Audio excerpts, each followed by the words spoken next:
Nightcast Media out here in Los Angeles. First of all, phenomenal film. Congratulations to you all. My question is for each of the members of the cast.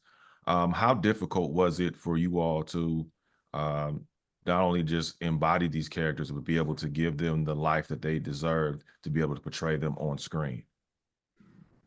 Come on, Jersey. Oh, I well, for me, honestly, it's an honor and a privilege. I mean, to play Lyman in what is probably August Wilson's Hamlet, right? In a sense, I to do it on Broadway, to get to work with some of the folks you see before you hear it right now, and then to do the film adaptation of it has been the wildest and most fulfilling journey I think I could have had as an actor. This is a character, if I could live with them, for years to come, I would do that for sure, right? It is, it puts me in a space of just sheer joy to embody Lyman in a way that, we don't oftentimes get as frequently these days, right? Because as the world starts to look a little darker, just in terms of everything going on, and we can talk all day about that. I feel like being able to play Lyman over the last couple of years in the different versions that we've done has added a really awesome just energy and light to my emotional life that I'm hoping I'll be able to carry with me. I can just jumping in, piggybacking off of what Ray is saying. It really is a privilege to be able to step into these roles. We talk about doing these kinds of roles. August Wilson on stage, which I joined the family on the film side of it, and was welcomed with open arms. But it is a privilege to be able to speak his words and say this text, and to the point of living with these characters. You could go back to these characters and find a completely different thing. You can go back and excavate more and more out of these performances because the work is so rooted and so spiritual and so unique, but also because it is so familiar to us. I think sometimes people can be fooled that this work is easy work, and it isn't. The nuance and the challenge of playing these characters who are so familiar to us, it takes skill and it takes discipline.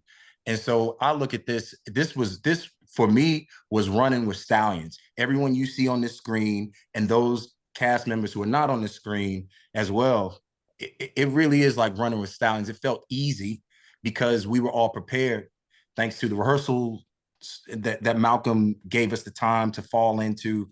But we recognized our marching orders, and it's right there. It's on the page. It's in the text.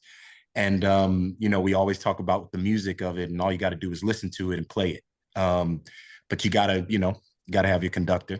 And it is a spiritual experience, but it shouldn't be lost on us the work that goes into that, and how changing and everlasting that can be for you. So it's just great to be able to run back to August Wilson. And I'm thrilled I got to do it with my folks right here. Yeah, and I'll piggyback off of that. There's a certain ease to it because the characters are so authentic to our experience, to our lived experience, to the experience of our parents and our great-grandparents. I think that all lives in us, and I think we've all kind of absorbed that, whether consciously or subconsciously. And it kind of flows through us. And because Mr. Wilson's writes characters that are so layered and so complex, it's a gift.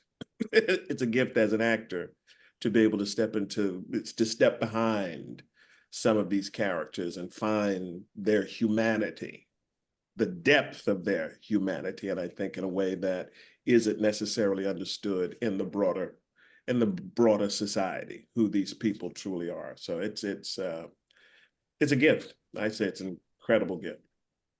It's some of the best writing I've ever got to speak. And I find with writing like this, it's rare as an actor when you get dialogue, when you get lines in a film that just are perfect, when every N word is perfectly placed. the music. August Wilson will come to you if you're open to it. I didn't have to go like extra digging, or I gotta find it. It'll find you. And once you're able to receive what he's given you, all of his Pittsburgh experience, all of the African American experiences, once it comes to you, once you receive that, then you better go get your personal life. You better go get your insecurities. You better go get your traumas. You better go get some of the most joyous situations you've ever been in your life. And then once you go ahead and bring that to him, and when you do that, limitless, and sometimes that's in a whisper, sometimes that's in the way you listen, sometimes that's in the way you receive Corey Hawkins speaking in tongues, which is not in the script, and you use that, you know what I mean? I believe the same thing in that moment. He brought a lot of stuff with him. Corey Hawkins, the actor, when you see Danielle at the piano, a lot of stuff she brought, a lot of personal stuff, you know what I mean? And with great writing like that, with a great story, it allows that to happen so much easier. I find that is like one of the through lines, the underlying intent of what August is trying to do. And he does in a lot of his works. He's bringing an understanding of that which is subversive in our spiritual practice.